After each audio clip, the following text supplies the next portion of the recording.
Bonne semaine à tous, et voici votre Infocam avec vos actualités de la semaine qui commence maintenant.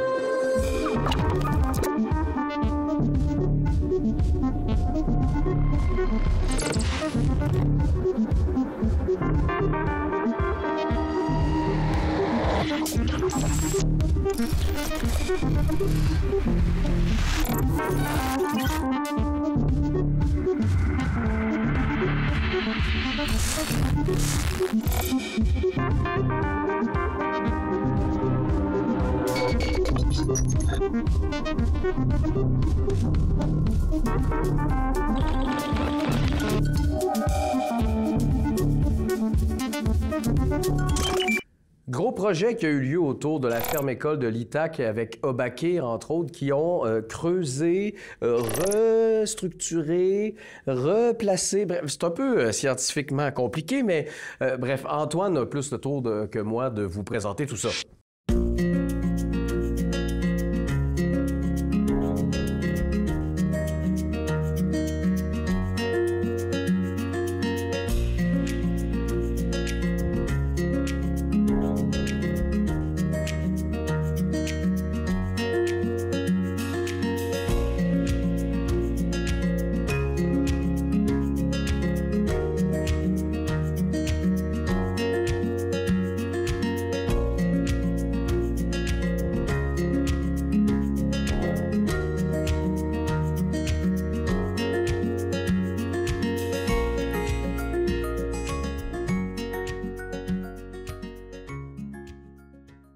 La décharge collège, c'est un cours d'eau qui est assez typique là, de la plaine agricole du Kamouraska, c'est-à-dire qu'on a un cours d'eau avec une faible pente qui est assez large, puis qui draine un petit bassin versant. Ici, on parle d'environ 1 km². Puis en fait, là, on suppose que le cours d'eau a probablement été créé de toutes pièces, c'est-à-dire qu'il a vraiment été creusé à cet endroit-là, parce qu'il se retrouve drôlement positionné là, à l'échelle de son bassin versant. Dans le milieu, bien ici, là, il y a des cuvettes qui se forment au printemps, donc il y a une baisseur là, un petit peu plus bas, fait qu'il se retrouverait là, un peu trop haut dans le bassin versant pour être naturel, ce qui nous porte à croire que... J'avais dessus ça là-dedans? Ce qui nous porte à croire que justement, là, c'est vraiment un cours d'eau qui a été aménagé puis qui n'était pas présent. Donc ça, c'est une première chose. Puis bon, les problématiques qu'il y avait dans le cours d'eau, bien, c'était entre autres le fait qu'il y avait de l'accumulation, il y a de la gradation sédimentaire qui s'était faite là, depuis plusieurs années. Il y a différents processus là, qui étaient en cause là-dedans. Il y avait entre autres le décrochement des talus. Il y avait beaucoup de décrochements qui se faisaient avec le poids de la neige qui contribuait à l'apport de sédiments. Il y avait aussi des sédiments évidemment qui étaient amenés des champs vers le cours d'eau. Le chemin aussi était plus proche du cours d'eau. Fait qu'il y avait peut-être une petite contribution à ce niveau-là. Beaucoup de particules fines aussi qui étaient entraînées via les drains souterrains qui étaient ramenés vers le cours d'eau. Bref, tout ça faisait en sorte que justement on s'est retrouvé avec beaucoup de végétation accumulée au fond, une belle épaisseur de sédiments aussi qui venait colmater les drains puis qui empêchait un bon égouttement, pardonnez-moi, de toutes les terres qui sont cultivées en périphérie dans le bassin versant. Résultat, bien, on se retrouvait évidemment avec un cours d'eau dont la qualité de l'eau était pas extraordinaire. Puis c'est un peu à tout ça qu'on voulait remédier avec l'aménagement, puis remédier de façon le plus durable possible. C'est-à-dire que typiquement, on aurait juste fait un entretien conventionnel du cours d'eau, donc on serait venu excaver tous les sédiments qui étaient accumulés pour retrouver le lit naturel du cours d'eau, puis s'assurer justement de retrouver un maximum de fonctions de drainage. Le problème avec ça, c'est que probablement que dans une dizaine d'années, ou bref, plusieurs années, on serait retrouvé avec la même situation. Donc, encore le même problème, encore besoin de creuser les coûts qui viennent à ça. Puis là, je pense à des coûts économiques, mais aussi des coûts environnementaux. Donc, d'un point de vue écologique, on vient perturber l'ensemble de l'écosystème, ce qui n'est pas nécessairement souhaité. En fait, on veut rechercher un état d'équilibre qui fait en sorte justement qu'on n'a pas à venir réintervenir dans le cours d'eau. C'est un peu ce qu'on s'est proposé de faire avec l'ITAC dans le cours d'eau de la décharge, c'est-à-dire d'explorer en quoi la renaturalisation pourrait nous amener vers un état d'équilibre, donc un aménagement qui soit plus durable, puis s'assurer justement que l'ensemble des services écologiques rendus par le cours d'eau, mais aussi les services de drainage soient maintenus, donc autant pour l'écosystème que pour les usages qui sont faits le plus agricoles à l'échelle de la ferme-école. On est venu aménager un cours d'eau qu'on appelle un cours d'eau à 2 niveaux ou à chenot à 2 niveaux. Donc, comme on peut le voir sur la merveilleuse pancarte, qu'on a ici, on est venu créer 2 chenaux. Donc, on a le chenot principal qu'on voit là, dans le milieu. Là, il y a la sortie de drain qui a un petit élargissement, mais après, on voit bien le petit chenot sinueux, comme représenté sur l'autre pancarte là-bas. Donc, petit chenal principal qu'on appelle le lit mineur. Puis ensuite de ça, on a un lit majeur, qui est la plaine inondable, si on veut, du cours d'eau. Puis là, l'intérêt de venir créer un petit chenal en son centre, c'est de venir concentrer l'écoulement, donc diminuer la largeur du cours d'eau. Puis ça fait en sorte qu'on augmente la puissance spécifique du cours d'eau, c'est-à-dire qu'on a plus de capacité de transport des sédiments, peu importe la période de l'année qu'on se retrouve. Fait que même pendant l'étiage, on a un certain écoulement qui se fait.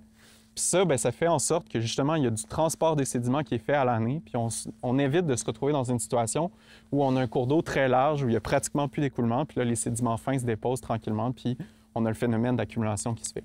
Donc, c'est un peu l'idée derrière le concept. Puis, bien, on est très content parce qu'on constate que nos banquettes ont tenu le coup, c'est-à-dire qu'il y a toute une modélisation qui a été faite par l'équipe de l'UQAR qui est venue prendre une foule de données parce que là, on ne fait pas un cours d'eau à 2 niveaux n'importe où. Il y a tout l'usage agricole du terrain qui a été considéré, la pente, la morphologie, c'est vraiment la forme du cours d'eau. Au niveau des bandes riveraines aussi, quel était l'état des bandes riveraines, etc., qui a mené vers la proposition de faire un cours d'eau à 2 niveaux. Donc, voilà. Puis, en fait, il y a même des mesures qui ont été prises sur des cours d'eau un peu partout dans la plaine agricole du Kamouraska pour venir voir quelle serait la morphologie qui serait adoptée plus naturellement. Donc, tu sais, jusqu'aux ondes d'ondulation du cours d'eau, ça, c'est basé sur ce qu'on retrouve un peu partout là, dans la région. Donc, vraiment un gros travail qui a été fait. Puis, au niveau du choix même des sédiments qui ont été utilisés pour l'aménagement des banquettes, parce que ce qu'on a fait, là, puis je vais m'étendre un peu là-dessus plus tard, mais ce qu'on a fait, c'est venir introduire du nouveau matériel dans le cours d'eau pour aménager cette partie-là, donc les banquettes là, de part et d'autre du cours d'eau. Puis le choix des sédiments a vraiment été fait en fonction de la granulométrie puis de la force de cohésion entre les particules pour s'assurer justement qu'ils soient maintenus en place puis qu'il n'y ait pas trop qui ne soit pas évacué là, du cours d'eau. Parce que, ultimement, bien, ça se retrouve dans une conduite de la municipalité de la Pocatière, justement. Puis on ne voulait pas que tout ça se ramasse dans leur conduite puis créer un problème ailleurs. L'autre aspect qui est hyper important dans ce genre d'aménagement-là aussi, c'est vraiment d'avoir des banquettes, puis des bandes riveraines, évidemment, mais surtout des banquettes qui sont végétalisées. Donc, entre autres, parce que le système racinaire va venir maintenir tout ce matériel-là en place, mais aussi pour le rôle d'épuration de l'eau. Tu sais, souvent, on a des apports de nutriments qui viennent des fertilisants qui sont appliqués dans les champs en périphérie. Donc, on veut s'assurer de maintenir cette végétation-là.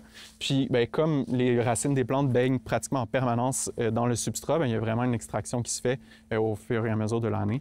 Donc, il y a ce rôle d'épuration-là, un service écologique qui est rendu par l'aménagement. Puis là, bien, moi, j'ai envie de vous amener vers une réflexion qui est menée un peu à l'échelle de la province à l'heure actuelle. Évidemment, là, la gestion des cours d'eau, c'est la MRC qui a cette responsabilité-là.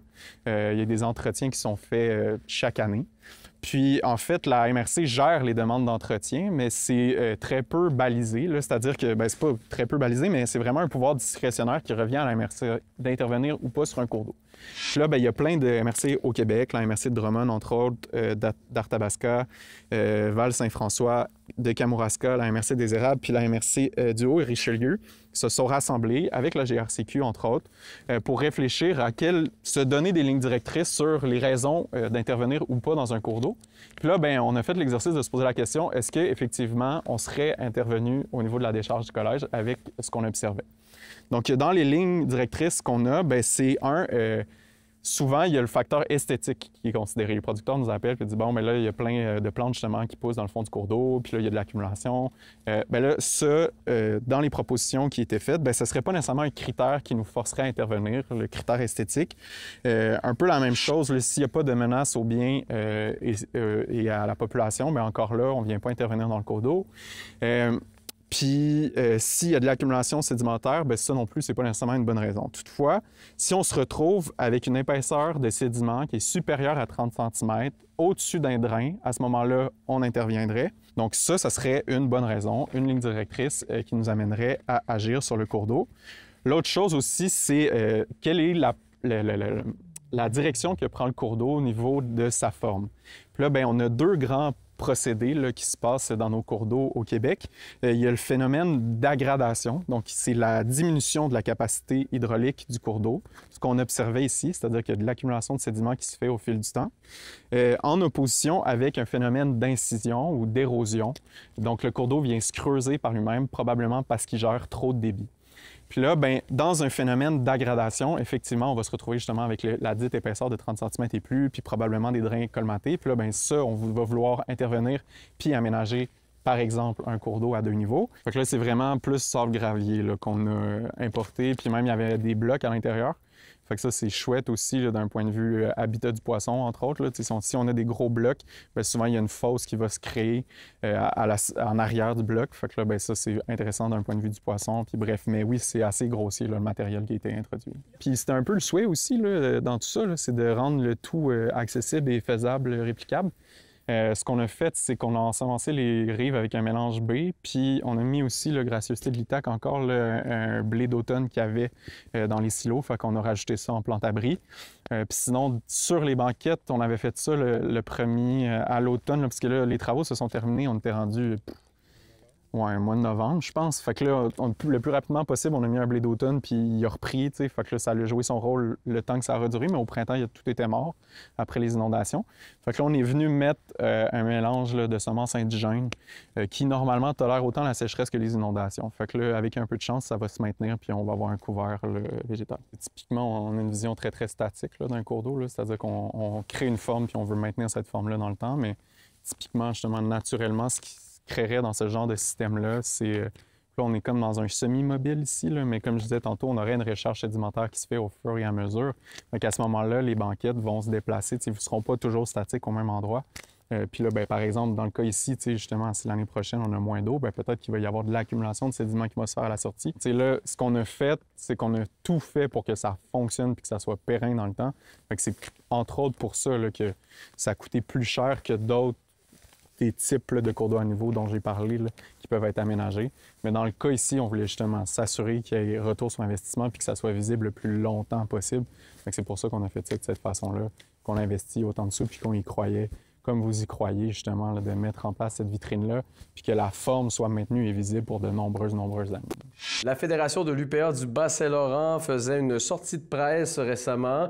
Et on doit dire que les défis sont nombreux. Pour Mme Nathalie Lemieux, la présidente de la Fédération de l'UPA du Bas-Saint-Laurent, c'est pas une année facile et c'est pas un moment facile puisqu'on sort d'une année record d'endettement pour les agriculteurs ainsi qu'une forte diminution des revenus et ce, malgré le fait que le gouvernement actuel donne à peine 1 % de son budget dans ce type de problème.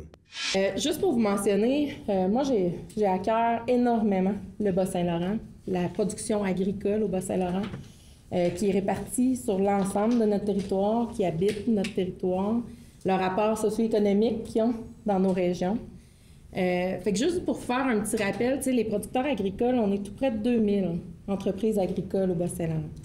On parle d'environ 3800 emplois liés à l'agriculture dans notre secteur. Fait que quand je vous parle du côté socio-économique et que je vous parle du volet, l'apport de l'agriculture dans nos villages ici, c'est hyper important. Dans le fond, l'agriculture aussi permet toute la vitalité de nos entreprises, mais toute la vitalité de nos régions.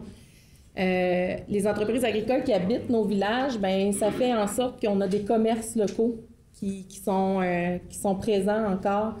Des dépanneurs, des coopératives, des services qui sont présents sur tout le territoire. Fait que c'est tout ce volet-là qu'il ne faut pas oublier. C'est l'apport de l'agriculture, oui, pour les producteurs, pour les productrices, mais pour l'ensemble de notre société.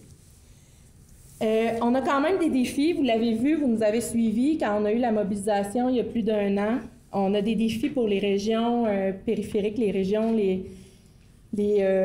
périphériques, puis ben, je vous dirais, les MRC prioritaires, on fait partie des MRC prioritaires qui avaient été ciblés par nos gouvernements à l'époque. On s'était mobilisés pour venir... les entreprises, la santé financière de nos entreprises est fragile.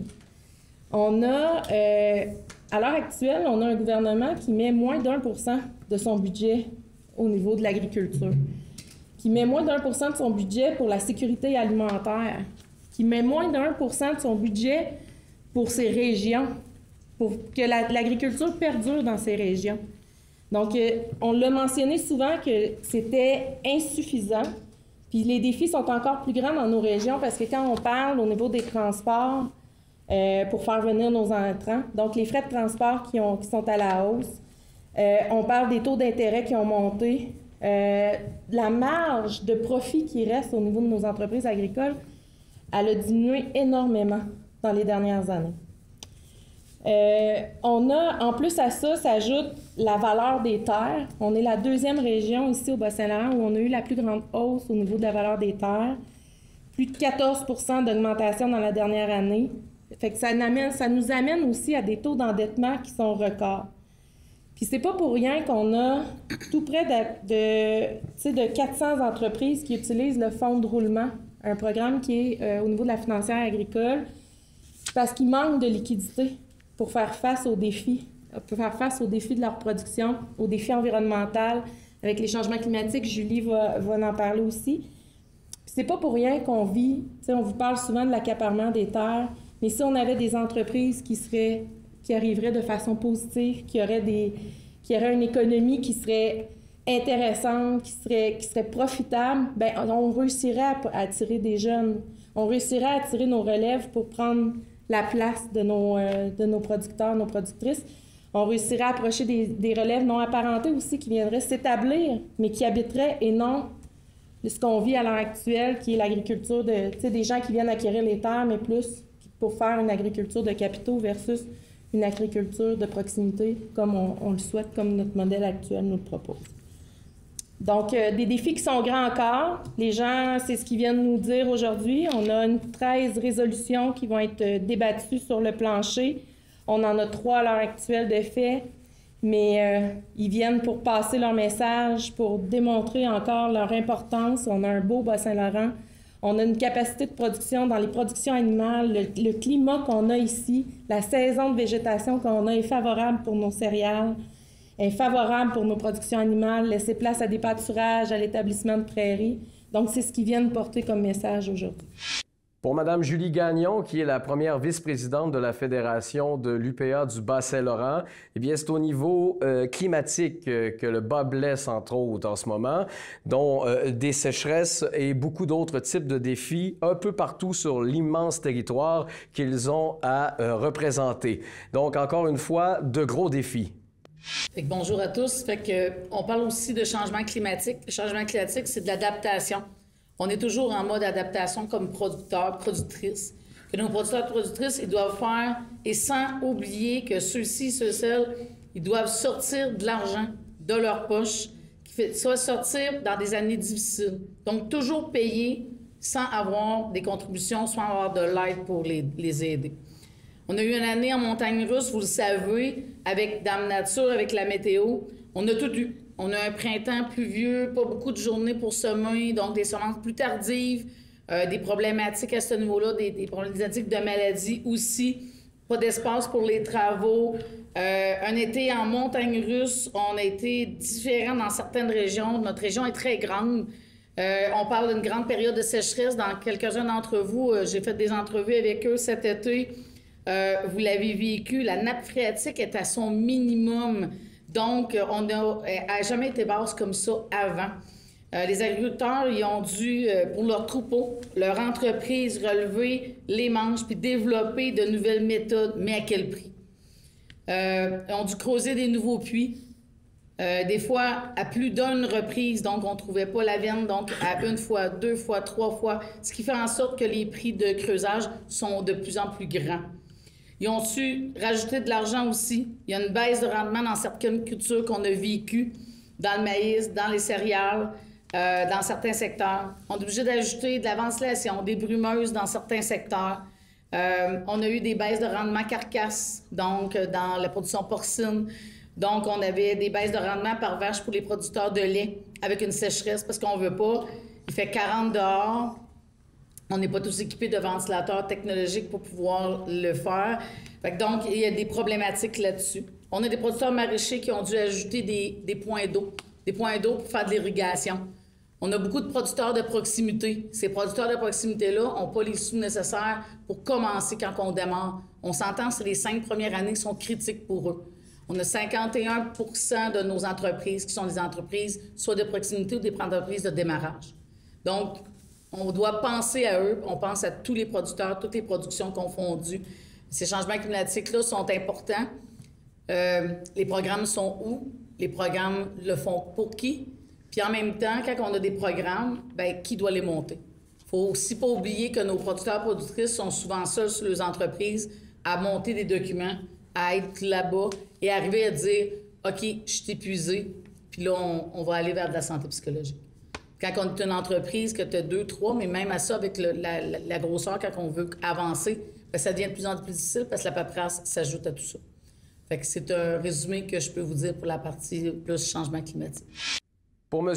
Paul Doyon, premier vice-président de l'Union agricole, eh bien, ce qui est très important d'agir maintenant, c'est la fameuse taxe carbone que le Québec est le seul à payer. Et ce qui est absurde pour lui, c'est qu'en plus, tout ça vient d'un gouvernement qui, parfois, ne veut même pas acheter de ses propres producteurs et qui élève les normes de qualité, ce qui fait que nos producteurs locaux ont de la difficulté à être compétitifs lorsque c'est l'heure d'être sur les tablettes des supermarchés versus quelque chose qui nous vient de nos voisins du Sud, par exemple. L'agriculture du Bas-Saint-Laurent, c'est... j'étais en tournée dans l'est de la province, j'étais en Gaspésie hier.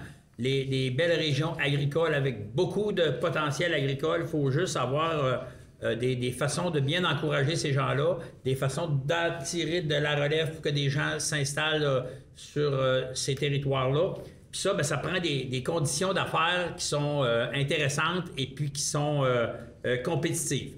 Au Québec, on est encore pris avec ce qu'on appelle, nous, dans notre jargon, la taxe carbone Québec, là, où est-ce que c'est, depuis le début de cette aventure-là, bien, c'est 485 millions que les producteurs ont mis dans le budget de ce qu'on appelle le SPED. C'est quand même 85 millions dans la dernière année seulement. Et quand on parle de compétitivité avec les autres provinces et les autres pays, quand on est sur des marchés nationaux et internationaux, déjà seulement cette taxe-là nous fait extrêmement mal, rend la compétitivité difficile. Puis après ça, Mme Lemieux faisait référence tout à l'heure que le faible budget des gouvernements pour supporter l'agriculture du Québec. Puis ça, il ne faut pas prétendre là, que c'est différent d'ailleurs. Ailleurs dans le monde, les gouvernements supportent toujours leur agriculture de différentes façons. On a le Farm Bill américain, c'est des millions par jour qui sont investis en agriculture. La PAC en Europe, la politique agricole commune qui supporte l'agriculture aussi. Puis au Québec, bien, on s'est donné des normes sociales, on s'est donné des normes environnementales, des normes de qualité plus élevées qu'ailleurs. Et puis là, ben, après ça, ben, faut pas se surprendre de voir qu'il arrive sur les étals de nos supermarchés des fraises et qui viennent du bout du monde à moins cher ce que ça nous coûte pour les produire. Bon, on s'est donné des grandes ambitions de société, c'est une bonne idée. Mais ça, on ne peut pas demander seulement à un petit groupe de la société de supporter ces grandes ambitions de société-là. Et puis, on a dernièrement, le ministère de l'Agriculture, le ministre de l'Agriculture a redémarré la nouvelle politique agroalimentaire, où est-ce que c'est qu'il y a une des ambitions dans cette politique-là, c'est augmenter l'autonomie alimentaire du Québec. Puis, à chaque semaine, ben, peut-être pas chaque semaine, mais régulièrement, on voit le gouvernement, par ses institutions, qui achète de la compote de pommes qui vient de la Pologne, de la salade de fruits qui vient de la Chine, puis des carottes qui viennent du bout du monde. Ça fait que je pense qu'il y a de la cohérence à avoir auprès du gouvernement, dans le sens que si on veut supporter l'agriculture du Québec, bien, il faut à tout le moins que les institutions du gouvernement utilisent les produits du Québec.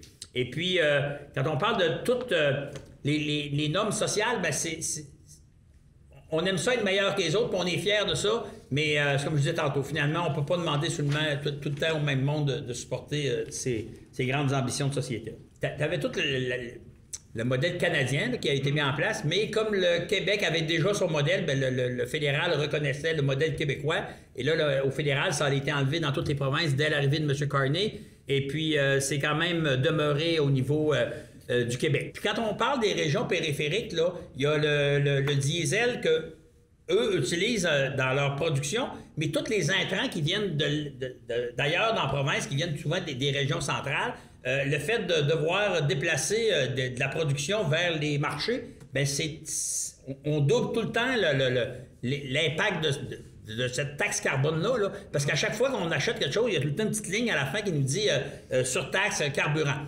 Puis là, ben, ils se la passent entre eux, là, puis quand on arrive à nous, on regarde au bord, puis il n'y a personne qui veut la prendre, là.